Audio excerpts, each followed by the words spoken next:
Hello friends, how are you all. तो आज हम बात करने वाले हैं selecting school for your kid के बारे में। आप अपने बच्चे के लिए जब स्कूल सेलेक्ट कर रहे हैं तो आपको क्या क्या बातों का ध्यान रखना है।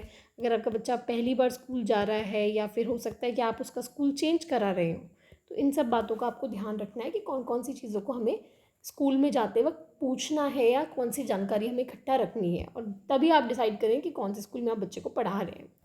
जैसे अगर हम बात करें सबसे पहली चीज़, तो सबसे पहली चीज़ मैं कहूँगी वो होती है बोर्ड। आपके बच्चे के स्कूल का बोर्ड क्या है। अब बहुत से पेरेंट्स बोर्ड के बारे में जानते ही नहीं है कि भाई सीबीएसई और आरबीएसई में क्या फ़र्क है। वो केवल स्कूल के नाम पे चले जाते हैं। कैम्ब्रिज सुना ही नहीं होता कई लोगों ने, आईसीएसई बोर्ड जानते ही नहीं है। रूरल एरियाज़ में तो कैम्ब्रिज और आईसीएसई है ही नहीं। ठीक है, आरबीएसई मैंने इसलिए बोला क्योंकि मैं राजस्थान से हूँ। अगर आप किसी और स्टेट से हैं तो आपका जो भी स्टेट बोर्ड लगता होगा, जैसे यूपी में यूपी का स्टेट बोर्ड लगता है, पंजाब में पंजाब का लगता है, तो वो है।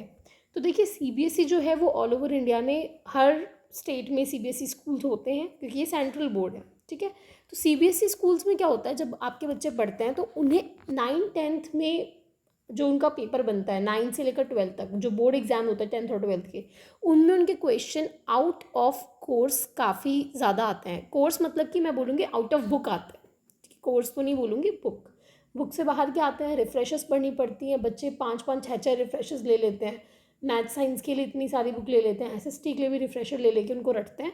तो ये सब आपको करना पड़ता है, एक्स्ट्रा मेहनत करनी पड़ती है। इसके अलावा छोटे बच्चों की अगर हम बात करें टिल 8th, प्रोजेक्ट्स और ये फॉर्मेटिव असेसमेंट, और बहुत ज़्यादा इनका सिस्टम ऐसा है कि भाई आपको बार बार हर महीने का एग्ज़ाम लगेंगे, बार बार प्रोजेक्ट बनाने पड़ेंगे, मॉडल बनाने पड़ेंगे। अब अगर आप रूरल एरिया में रहते हैं जहाँ पे आपको मटेरियल नहीं मिल पाता तो बच्चों को बहुत प्रॉब्लम फेस करनी पड़ती है। अब जैसे जब मैंने अपनी स्कूलिंग करी उस टाइम पे जब मैं छोटी थी तो हमारे वहाँ पे सीडीज़ बनाना और ये सब चीज़ें अवेलेबल नहीं होती थी। तो I was belonging to a rural area, तो मुझे हमारे स्कूल जयपुर में था तो वहीं पे आसपास कहीं ढूंढ ढांड के काम करना पड़ता था। पर हर कोई काम नहीं कर सकता। ठीक है, आपकी इकोनॉमिक बैकग्राउंड भी आपको देखनी पड़ती है, और पेरेंट्स फ्री है नहीं है ले जाने के लिए, आप खुद सक्षम है या नहीं है, तो बहुत सी चीज़ें देखनी पड़ती हैं। तो सीबीएसई स्कूल में आपको बहुत एक्स्ट्रा काम करना पड़ेगा, बहुत मॉडल बनाने पड़ेंगे। टीचर्स की इतनी गंदी आदत होती है, एग्जाम के डेज में आपको मॉडल पकड़ा देंगे, भाई आज बना दो। तो ये सब चीज़ों का आपको ध्यान रखना है कि आप ये सब करने को तैयार हैं क्या। एक्स्ट्रा जो को करिकुलर एक्टिविटीज़ हैं वो बहुत ज़्यादा होती हैं सीबीएसई स्कूल्स में। आरबीएससी की बात करें, ठीक है, आरबीएससी में क्या है, कुछ नहीं है, कोई को करिकुलर एक्टिविटी नहीं होती, कुछ भी नहीं होती। केवल बच्चों को बोल दिया हाँ भाई ये बुक है, एनसीईआरटी है, तुम्हें एनसीईआरटी ही पढ़नी है। ठीक है, एनसीईआरटी पढ़नी है, इसके अलावा कुछ नहीं पढ़ना। एग्जाम में मैथ्स वगैरह में या साइंस वगैरह में जो बुक में क्वेश्चन है वही एज इट इज़ उठ के आ जाएंगे। मैथ्स में वैल्यू तक चेंज नहीं होती। मैंने सीबीएसई आरबीएसई दोनों बोर्ड के बच्चों को पढ़ाया हुआ है, तो मैंने देखा है कि भाई सीबीएसई में ऑब्वियसली बच्चे को बाहर से पढ़ना पड़ता है, बहुत मेहनत करनी पड़ती है, बहुत एक्स्ट्रा पढ़ना पड़ता है। अगर वो केवल एनसीईआरटी पढ़ के चला जाए ना तो वो बच्चा पास होगा, ये बहुत डाउटफुल है। लेकिन आरबीएसई में अगर आपने एनसीईआरटी बिल्कुल 100% पढ़ ली ना तो आप 100% भी स्कोर कर लोगे। और इनफैक्ट मेरे बच्चों ने किया हुआ भी है। आरबीएसई के जो मेरे स्टूडेंट्स थे उन्होंने 90 अबव बहुत बच्चों ने स्कोर किया है, क्योंकि ईजी है, केवल एनसीईआरटी पढ़नी है और कुछ नहीं पढ़ना। एग्जाम्पल में वैल्यू तक चेंज नहीं करते, सेम वही क्वेश्चन उठा के दे देंगे। तो बच्चे जब इतनी प्रैक्टिस करते हैं तो उन्हें तो याद ही हो जाती है ना, एक ही बुक है। ठीक है, इसके अलावा कैम्ब्रिज और आईसीएसई की बात करें तो रूरल एरियाज़ में तो है ही नहीं। अगर अर्बन एरियाज़ में है तो आप पहले ये देख लें कि उनका सिलेबस देखिए, उसे समझें कि आप बच्चों को पढ़ा पाएंगे या नहीं पढ़ा पाएंगे, क्योंकि बहुत हाई लेवल का होता है, ग्लोबल लेवल का होता है, और हर कोई नहीं इसमें बच्चों को डालता। ठीक है, तो आप देखें, अगर आपको लगता है कि हाँ एक्चुअल में आप इस चीज़ को संभाल पाएंगे तो ही दें, नहीं तो ऐसा नहीं हो आपने बच्चे को डाल दिया, ट्यूशन लगवा दी, ट्यूटर पता नहीं कैसा हो कैसा नहीं हो, आप नहीं जानते। ठीक है, नेक्स्ट थिंग इज़ मीडियम। अब देखिए मीडियम इंग्लिश और हिंदी की मैं बात करूँगी। अगर आप किसी दूसरे स्टेट में हैं जैसे पंजाब गुजरात, तो वहाँ पे पंजाबी गुजराती मीडियम भी आपके होते हैं। ठीक है, तो ऐसे में क्या है, आपने शुरुआत में बच्चे को जिस मीडियम में डाला है आपको उसी मीडियम में रखना है। अगर इंग्लिश मीडियम में डाला है तो इंग्लिश में रखो, हिंदी में डाला है तो हिंदी में रखो। क्यों चेंज नहीं करवाना, क्योंकि देखो क्या होता है, अगर मान लो बच्चा हिंदी में, मोस्टली हिंदी से इंग्लिश में डालते हैं, इंग्लिश से हिंदी में बहुत रेयर चांसेस है डालने के, तो वहाँ पे बच्चे ने पढ़ा है गुणा भाग, मैथ्स में उसने ये पढ़ा है। ठीक है, और इंग्लिश मीडियम में क्या पढ़ता है बच्चा, मल्टीप्लाई डिवाइड। तो ऐसे में क्या होता है, बच्चे की वोकैबुलरी बिल्कुल बदल जाती है। अगर आप एनसीईआरटी की बुक डाउनलोड करेंगे साइंस की तो बिल्कुल सेम बुक होती है इंग्लिश मीडियम और हिंदी मीडियम की। फ़ोटोज़ भी सेम है, पिक्चर्स भी सेम है, सब सेम है, प्रिंट भी सेम है, केवल और केवल लैंग्वेज का फ़र्क होता है। ठीक है। तो बच्चा हिंदी मीडियम का है तो भी वो सक्सेसफुल हो सकता है, इंग्लिश मीडियम का है तो भी हो सकता है। तो ये एक जो धारणा लोगों ने बना रखी है भाई हिंदी मीडियम में नहीं पढ़ाना क्योंकि बच्चे कुछ आगे कर नहीं पाएंगे, ऐसा कुछ नहीं है। क्योंकि बच्चा कल को कोई भी कॉम्पिटिशन एग्जाम देता है तो उसमें आपका इंग्लिश और हिंदी दोनों में पेपर आता है, बाइलिंगुअल होता है, ठीक है, दोनों मीडियम अवेलेबल होते हैं। तो ऐसा कुछ नहीं है, हिंदी मीडियम में गवर्नमेंट स्कूल में जो बच्चे पढ़ते हैं वो भी काफ़ी सक्सेसफुल होते हैं। तो मीडियम की कोई टेंशन नहीं है, इंग्लिश में डालना है इंग्लिश में डालो, हिंदी में डालना है हिंदी में डालो, कोई दिक्कत नहीं है। आपका बच्चा जिसमें आपको लगता है आप पढ़ा सकते हो, बच्चा कंफर्टेबल जिसमें है, मोस्टली रूरल वाले ही हिंदी में डालते हैं क्योंकि उनकी लैंग्वेज वही होती है, इंग्लिश वो नहीं समझ पाते, ठीक है। तो आपको जो कंफर्टेबल लगे अपनी सहूलियत के हिसाब से आप उसमें डालें। बस ये ध्यान रखें कि अगर आप बच्चे का मीडियम चेंज करवाते हैं तो उसे बहुत प्रॉब्लम आएगी, वो डफर हो सकता है बाद में जाके। क्यों? क्योंकि उसको most of the time class में समझ नहीं आएगा क्योंकि मैम थोड़ी ना वहाँ पे गुणा भाग बताएगी, मैम तो मल्टीप्लाई डिवाइड बोलेगी। तो ये दिक्कत हो जाएगी, बच्चा नहीं समझ पाएगा क्लासरूम में क्या चल रहा है। अगर आपको चेंज करवाना है तो आप चेंज करवाइए बिल्कुल प्राइमरी या उस लेवल पे, ठीक है, जैसे first second third fourth fifth तक आप चेंज करवा दीजिए, चल जाएगा एक घड़ी। पर मैं फिर भी रिकमेंड करूँगी आप ना ही चेंज करवाएं तो बढ़िया है। नेक्स्ट है डिस्टेंस फ्रॉम होम। बच्चे का स्कूल और बच्चे का घर दोनों बिल्कुल जितना हो सके उतना करीब रखें, ठीक है, क्योंकि जितना आप दूर रखेंगे आप खुद नहीं जा पाएंगे, पीटीएम वगैरह आप मिस करेंगे क्योंकि आपको खुद को प्रॉब्लम आएगी दूर जाने में। इसके अलावा बच्चे को रोज़ रोज़ अगर आप इतना डिस्टेंस ट्रैवल करवाएंगे तो वो थक जाएगा और घर पे आके सेल्फ स्टडी नहीं कर पाएगा। स्पेशली छोटे बच्चों की बात हो रही है, बड़ा बच्चा है तो आजकल क्या होता है, बच्चे अपन जानते हैं भाई बच्चे उड़ने लग जाते हैं, जो बोलते हैं ना कि उड़ रहा है बच्चा, क्योंकि वो खुद से जाएगा पब्लिक ट्रांसपोर्टेशन पे, बंक करेगा और जाने कौन कौन सी चीज़ें होती हैं बच्चे एक्चुअल में करते हैं। तो जितना हो सके पास के स्कूल में डालें जहाँ पे आप नज़र रख सकें कि हाँ भाई बच्चा सही सलामत है। कितने कितने तो आजकल केसेस हो जाते हैं, तो इसीलिए बच्चे को हमेशा घर के पास के स्कूल में डालें। और स्कूल से कोई फ़र्क नहीं पड़ता, नामी स्कूल में डाल दो या किसी छोटे मोटे स्कूल में डाल दो। जब आप कंपटीशन एग्ज़ाम देने जाते हो ना, वहाँ पे आपके स्कूल के नाम से कोई फ़र्क नहीं पड़ता, पूछते भी नहीं है कई बार। तो मार्कशीट में मार्क्स कितने आए हैं उससे फ़र्क पड़ता है। तो जितना पास बच्चा रहेगा घर के, उसको सेल्फ स्टडी के लिए उतना ज़्यादा टाइम मिलेगा, और जितना टाइम मिलेगा उतना अच्छा वो परसेंटेज स्कोर करेगा, थकेगा भी कम और एक्स्ट्रा एक्टिविटी भी कर सकता है। घर पे आके खेल कूद भी सकता है, पढ़ भी सकता है। लेकिन वही अगर बच्चा एक एक दो दो घंटे की दूरी पर रहता है तो उसको वैसी थकावट हो जाएगी, वो क्या करेगा, क्या पढ़ाई कर पाएगा, ठीक है। और फिर ट्यूशन्स भी डालते हैं हम लोग, तो ट्यूशन भी बच्चा जाएगा तो बिल्कुल उसको टाइम नहीं मिलेगा कुछ भी करने को। तो डिस्टेंस हमेशा पास में रखना है। और अगर आपका बच्चा बिल्कुल छोटा है, पहली बार जा रहा है, तब तो बिल्कुल गली मोहल्ले की स्कूल में डाल दो, कोई दिक्कत नहीं है, ठीक है। शुरुआत में जब बच्चा बिल्कुल छोटा है, आपका पहली बार जा रहा है, तो उसे केवल सिटिंग सीखनी है। तो ऐसे में तो उसे जितना हो सके उतने पास के स्कूल में डालो। कभी बच्चा बीमार है तो आप जल्दी से जाके तो ला पाएँ, ऐसा नहीं हो आपको खुद को 2 घंटे लग रहे हैं पहुँचने में बच्चे को लाने में। तो ये चीज़ नहीं होनी चाहिए, हमेशा नियरेस्ट स्कूल में डालें आप जो पास में है। बेसिक फैसिलिटीज़, वॉशरूम वगैरह, पानी वगैरह, ये सारी चीज़ें आपको देखनी है, वाटर अवेलेबल है नहीं है, वॉशरूम कैसा है, लाइटिंग कैसी है, क्लासरूम वगैरह देखें। क्योंकि मैंने एक्चुअल में स्कूल ऐसे देखे हैं रूरल एरियाज़ में जिनमें मात्र 2 वॉशरूम होते हैं पूरे स्कूल के लिए। वाटर अवेलेबिलिटी, मटकों में पानी रखते हैं, ठीक है। लाइट लाइट वगैरह प्रॉपर नहीं होती, लुप झुप कर रही है, बहुत गंदी गंदी हालत होती है। तो ये बेसिक फैसिलिटीज़ आपको ध्यान रखना है। अब जैसे मेरे खुद के स्कूल में मुझे याद है कि 3 शेड लगा दिए थे, 3 शेड में हम तब जाते थे, बिल्कुल बोला भी था पर कोई उस पर एक्शन नहीं लिया गया। तो ये बेसिक फैसिलिटीज़ का आपको ध्यान रखना है, ठीक है। तो ये बिल्कुल आप ध्यान रखें कि भाई बच्चा वेंटिलेटेड है कि नहीं है, वेंटिलेशन वगैरह अवेलेबल है या नहीं है क्लासरूम में। और सारी चीज़ों का आपको ध्यान रखना है कि उसको प्ले टाइम देते हैं नहीं देते, रिसेस कितने टाइम का दे रहे हैं, खाना वगैरह वो ढंग से खा तो पाएगा ना। कई बार क्या होता है रिसेस का टाइम इतना कम कर देते हैं, 20 मिनट्स की रिसेस देते हैं, बच्चा खाएगा जल्दी जल्दी, कुछ खेल भी नहीं पाएगा क्योंकि रिसेस में बच्चों की टेंडेंसी होती है कि भाई हम खेलेंगे, तो थोड़ा टाइम हो उसके पास, ठीक है। हेल्पर, बच्चा बिल्कुल छोटा है तो आप देखें हेल्पर्स अवेलेबल हैं या नहीं, बच्चे को वॉशरूम वगैरह में कोई हेल्प करेगा या नहीं करेगा। तो ये आपको देखना है, जो बिल्कुल छोटे बच्चे होते हैं उनके लिए, ठीक है। देन स्कूल टाइमिंग्स का आपको ध्यान रखना है कि स्कूल जो टाइमिंग्स है वो कहीं बहुत ज़्यादा तो नहीं है, बहुत कम तो नहीं है, वैसे ऑलमोस्ट सब में स्कूल्स में लगभग लगभग बराबर होते हैं। पर आपको थोड़ा सा इस चीज़ के बारे में भी ध्यान देना है कि समर्स में क्या टाइमिंग है और विंटर में क्या टाइमिंग है।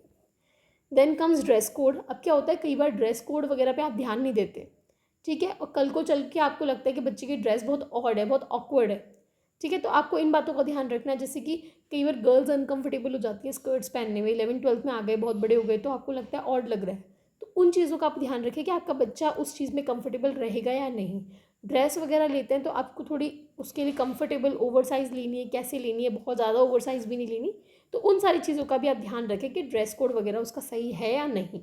अगर आपको किसी ड्रेस में अनकंफर्टेबल लगता है तो आप वहाँ पे बात करें स्कूल में कि भाई हमें ये चीज़ और लग रही है, आप चेंज कर सकते हैं क्या।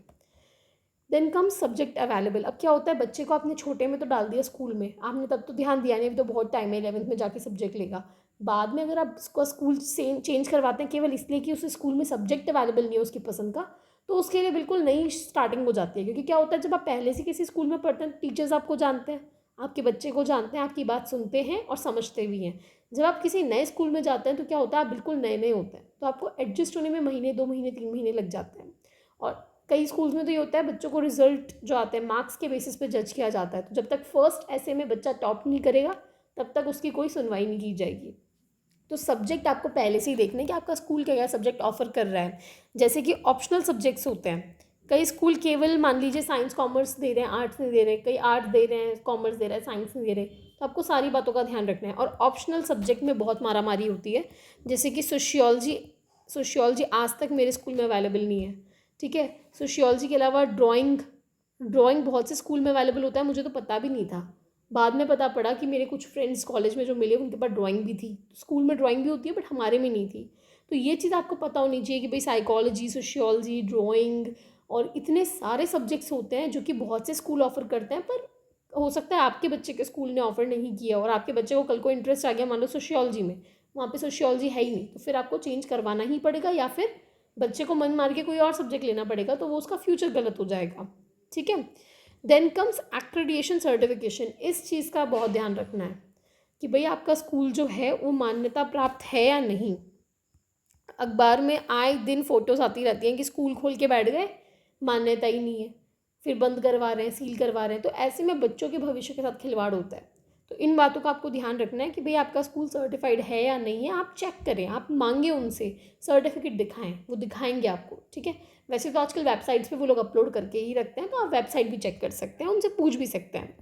को करिकुलर एक्टिविटीज़ बहुत ज़रूरी है, बच्चे को खेलना कूदना भी ज़रूरी है। उसके आप पूछें वहाँ पे कि भाई आप क्या क्या एक्टिविटीज़ करवाते हैं, डिबेट्स होते हैं, गेम्स होते हैं, आर्ट क्राफ्ट होता है, क्या क्या चीज़ें हैं आप लोग करवाते हैं या नहीं करवाते, वो चीज़ें आपको देखनी है। क्योंकि ये चीज़ें बहुत ज़्यादा बच्चे के ओवरऑल डेवलपमेंट के लिए ज़रूरी है। Then comes fees structure. तो ऑब्वियसली आपको अपनी जेब देख के बच्चे को स्कूल में डालना पड़ेगा। तो फीस के लिए मैं आपको बता चुकी हूँ कि कितने ही महंगे स्कूल में डाल दो या कितने सस्ते में डाल दो, कोई फ़र्क नहीं पड़ता। कंपटीशन में जब बच्चा जाएगा तो वहाँ पे वो क्या परफॉर्म कर रहा है उससे फ़र्क पड़ता है। कितने ही सस्ते स्कूल में डाल दो, गवर्नमेंट स्कूल में डाल दो, वो बच्चा भी सक्सेसफुल हो सकता है अगर वो हार्डवर्क करे तो। Hard work is the key to success, ठीक है, not the name of your school. School के नेम से कोई फ़र्क नहीं पड़ता, किसी भी स्कूल में डाल दो। तो फीस स्ट्रक्चर आप देखिए कि आप अफोर्ड कर सकते हैं या नहीं कर सकते, क्योंकि कई स्कूल ऐसे हैं जो लाख लाख, 2-2, 3-3 लाख रुपए भी फीस लेते हैं, और कई स्कूल ऐसे हैं जिनमें आप कुछ हज़ार में ही काम चला लेते हैं। और गवर्नमेंट स्कूल तो आपको पता ही है फ्री है, बहुत मामूली सी फीस होती है। तो उनमें भी आप डाल सकते हैं, आपको जो कम्फर्टेबल लगे। पर केवल फ्लॉन्ट करने के लिए महंगे स्कूल में ना डालें, और ये सोच के ना डालें कि महंगा स्कूल है तो पढ़ाई अच्छी ही होगी, क्योंकि देखिए पढ़ाने वाले भी टीचर ही होते हैं। टीचर हर जगह कोई अच्छा कोई बुरा आपको मिलेगा ही मिलेगा। Then come syllabus and books. अब क्या होता है कि आपको ये बात का ध्यान रखना है कि स्कूल वाले कौन सी बुक्स रेफ़र कर रहे हैं। अब स्कूल वाले तो चंट होते हैं, 8th क्लास तक तो ये लोग लेते हैं कोई आउटसाइड पब्लिशर की बुक, आउटसाइड पब्लिशर की बुक लेते हैं। और 9th से ये लोग लेने लगते हैं NCERT। क्यों? क्योंकि NCERT होती है सस्ती, और NCERT जो होती है ना, ये आपके मतलब जो बच्चों के दिमाग, जो मस्तिष्क का विकास हुआ है, बच्चों का जो डेवलपमेंट है उसके हिसाब से बनाई गई होती है कि भाई उन्हें पता है फर्स्ट क्लास का बच्चा कितना समझता है, तो उतनी ही उन्होंने उस लेवल की बुक बनाई है। 5th क्लास का बच्चा कितना समझेगा उस लेवल की बनाई है। 9 से लेकर 12 तक जो आपकी पढ़ाई होती है उसमें ये लोग NCERT इसलिए लेते हैं क्योंकि अब बच्चे का बोर्ड है और बोर्ड NCERT के हिसाब से ही होता है। बाकी 8th से पहले जो भी होती है वो ये आउटसाइड पब्लिशर लेते हैं। कभी भी आप देखिएगा आपके बच्चे की जो बुक्स हैं वो इतनी महंगी होती है। बुक्स इतनी महंगी क्यों आती हैं? क्योंकि वो आउटसाइड पब्लिशर की होती हैं। 300 रुपये, 400 रुपये, 150, 200 रुपये की बुक्स होती हैं। जबकि कभी अगर आप NCERT की बुक लिस्ट देखेंगे, 50 रुपये, 30 रुपये, 60 रुपये, 70 रुपये, 100 रुपये, 140 रुपये। मैंने इससे ज़्यादा महंगी बुक्स नहीं देखी। हो सकती है कि एक आध बुक हो, बट मैंने इतनी सस्ती बुक भी देखी है जो केवल और केवल 30 रुपये की भी आती हैं। अब इनमें क्या होता है, आउटसाइड पब्लिशर में इनका होता है कमीशन स्कूल वालों का। तो इसलिए क्या करते हैं, आपको आउटसाइड पब्लिशर की बुक लेने को बोलते हैं, गोयल की बोल दी या किसी और की बोल दी। तो इसमें क्या होता है, वो उन बुक्स का जो लेवल होता है ना, वो कई बार बच्चे के साइकोलॉजिकल विकास के हिसाब से नहीं होता, बहुत हाई लेवल का होता है, बच्चा वो चीज़ समझ ही नहीं सकता। मैंने 8th क्लास की बुक देखी है गोयल पब्लिशर्स की, उसमें वो चीज़ें पढ़ाई गई हैं जो कि 9th और 10th की एनसीईआरटी में पढ़ाई गई है। तो अब आपका बच्चा 10th क्लास का हो या 8th क्लास का हो तो क्या दिमाग सेम हो जाएगा, क्या समझ जाएगा क्या वो बात? 8th क्लास का बच्चा कैटाइन एनाइन कैसे समझेगा, वो नहीं समझेगा। फिर टीचर क्या करते हैं, चैप्टर्स छुड़वा देते हैं कि भाई ये लेवल तो तुम्हारे अभी है ही नहीं, तो तुम 9th-10th में पढ़ोगे। फिर क्या मतलब है ऐसी बुक्स का? तो आपको ज़्यादातर फोकस करना है कि भाई ऐसे स्कूल में डालो जहाँ पे एनसीईआरटी की बुक ली जाए। आरबीएसई स्कूल्स में मोस्टली एनसीईआरटी ही ली जाती है, अगर कोई ढंग का आरबीएसई स्कूल है तो। और सीबीएसई स्कूल वाले तो आजकल मोस्टली आउटसाइड पब्लिशर्स पे ही जा रहे हैं, क्योंकि वो मोटी कमाई करने में लगे हैं। तो आपको ध्यान रखना है आपका। पर कुछ कुछ स्कूल मैंने देखे हैं सीबीएसई के जो ये दावा कर रहे हैं कि हाँ हम एनसीईआरटी ही चला रहे हैं, तो आप ये चीज़ खुद पहले जांच लें कि एनसीईआरटी है या नहीं है, और नहीं है तो आप एक बार बात करें स्कूल वालों से कि भाई एनसीईआरटी क्यों नहीं चला रहे आप। क्योंकि एनसीईआरटी जो है ये सर्टिफाइड है, नेशनल काउंसिल की तरफ से दी गई है, और ये बेस्ट बुक होती है बच्चे के विकास के हिसाब से। ठीक है, नेक्स्ट कम्स ट्रांसपोर्टेशन। बच्चा आएगा जाएगा कैसे, इस बात का ध्यान रखना है। क्योंकि क्या होता है, जब बच्चा पब्लिक जो है आपका स्कूल का बस है, स्कूल का ऑटो है, उसमें आता जाता है तो ऑब्वियसली टाइम ज़्यादा लगता है, थोड़ा आपको भी सेफ्टी का डर लगता है। इसीलिए मैंने कहा पास के स्कूल में डालो, अगर पॉसिबल है घर का कोई बंदा उसको ले जा सकता है और ला सकता है। इन बातों का थोड़ा सा आपको ध्यान रखना है ट्रांसपोर्टेशन का, कि भाई ड्राइवर वगैरह कौन है, उसके नंबर रखिए, मतलब जो ड्राइवर है आपका उस पर कोई क्रिमिनल केस तो नहीं है, सारी बातों का ध्यान रखें, क्योंकि आज का माहौल बिल्कुल अनसेफ है, तो आपको ही ध्यान रखना है। नेक्स्ट, इंटरेक्शंस और एक्सेसिबिलिटी। अब क्या होता है, कई स्कूल्स को तो ऐसा बनाया हुआ है बिल्कुल जैसे कोई कॉरपोरेट है, प्रिंसिपल से आप मिल ही नहीं पाते। प्रिंसिपल से मिलने से पहले आपको इतने ज़्यादा, ये बोलते हैं ना, अलग अलग स्टेजेस पे से होके जाना पड़ेगा, फिर जाके कोई प्रिंसिपल आपको मिलेगा, वो भी मिलेगा नहीं मिलेगा कोई पता नहीं। तो एक्सेसिबिलिटी आपको देखनी है कि आपकी कोई बात हो रही है नहीं हो रही। पीटीएम्स कितने रखे जा रहे हैं, पीटीएम्स में प्रिंसिपल से मिल भी पा रहे हो कि नहीं मिल पा रहे, अपनी बात प्रिंसिपल तक पहुंचाओ तो सही। अब पहुंचा रहे हो तो वो सुन भी रही है क्या प्रिंसिपल आपकी बात? क्योंकि बहुत से मैंने ऐसे सुना है कि कई कॉन्वेंट स्कूल्स में ऐसा हो रहा है कि भाई प्रिंसिपल बात ही नहीं सुन रही, हमेशा वो पेरेंट्स को ही फिटकार देते हैं। तो ऐसी चीज़ नहीं होनी चाहिए। आप जब स्कूल में डाल रहे हो, बच्चे का भविष्य आपके हाथ में है, तो आपको देखना है कि भाई जो प्रिंसिपल है, हायर अथॉरिटीज़ है, उन तक आप अपनी बात पहुंचा पाओ ईजीली। ऐसा हो कि अगर आपको लगता है भाई बच्चे को कोई प्रॉब्लम आ रही है, तो अगर आप स्कूल गए हो तो आप मिल पाओ वहाँ पे अथॉरिटी से, वाइस प्रिंसिपल प्रिंसिपल, उनसे आप मिल पाओ। ऐसा नहीं हो कि वो आपसे बात ही नहीं करना चाह रहे। ज़्यादा बहुत इन लोगों ने इस चीज़ को बना दिया बिल्कुल ऐसे कि हाँ भाई कोई मूवी चल रही है तो आप मिल ही नहीं सकते, ये सब चीज़ें नहीं होनी चाहिए। ठीक है, तो ये कुछ कुछ चीज़ें मैंने डाली हैं। इसके अलावा और भी बहुत सी बातें होती हैं जिनका आपको ध्यान रखना चाहिए, जैसे कि स्कूल में जब आपने डाला है तो वहाँ पे बच्चे का सीटिंग अरेंजमेंट कैसा है, सीट अरेंजमेंट वगैरह कैसा है, तो ये सब तो एडमिशन के बाद की बात है। ठीक है, तो अभी तो हमने बात की है केवल एडमिशन से पहले की, तो आपको इन सब बातों का ध्यान रखना है। और इसके अलावा कोई और बात अगर आपको याद आती है कि हाँ इसका भी हम ध्यान रख सकते हैं, तो you can comment me. Okay, तो आई होप आपको वीडियो अच्छा लगा होगा। Take care, bye bye.